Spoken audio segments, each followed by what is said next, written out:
ख्वाजा कमरुद्दीन सियालवी रहमतुल्लाह अलैह आप दा जुमला तुहाडे ज़हन च होना चाहिए। क्या फरमाउंदे ने कि एक आलिम ते एक इबादत गुजार दो आपस दे बिरा हन। इबादत गुजार जिहड़ा उस इल्म दा ही सिखिया ते फकत इबादत करदा हा, ते जिहड़ा आलिम आई उस इल्म भी सीखिया अमल भी करता ही, फर्ज वाजिबात वगैरह अदा करन तो बाद लोगों नूं दीन दसेंदा है, शरीयत इंज आदी है इत्थे इंज आदी है। तो एक दिन आलिम भाई दा ज़हन बनया भाई बिरा नूं मिलता आवां।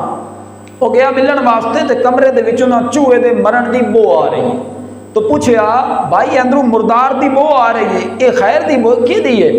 आख्या मैं अपने नफ्स नूं मारन वास्ते 3 दिन हो गए चूहा मार के दस्तार च रखे होया है। तो उसने भाई जेडे आलिम आनू ने जवाब दिता भाई अपने नफ्स ते अपनी मैं मारन वास्ते तू चूहा मार के दस्तार ही तो रखिया, 3 दिन बीत गए पर इस हालत के अंदर पढ़िया गई नमाजा का क्या करेगा कि वो मर गया हो तो नजासत हो गई। तू नजासत चाह के अपनी पगड़ी ही बन ली। तू इल्म इतना ना सीखिया कि मैं किहड़ियां चीज़ां तू बचना है तो किहड़ियां चीज़ां के नेड़े जाना है। तो लिहाजा 3 दिन दी नमाज़ां तो गई नफ्स मोया तो भावें नहीं मोया। इस वास्ते जरूरी है मेरे यारो कि बंदा इबादत की सीढ़ी ते चढ़े, रिज़्क की सीढ़ी ते चढ़े, जिहड़ी चीज़ के मामले च होवे सब तो पहले इल्म सीख लेना जरूरी होता है।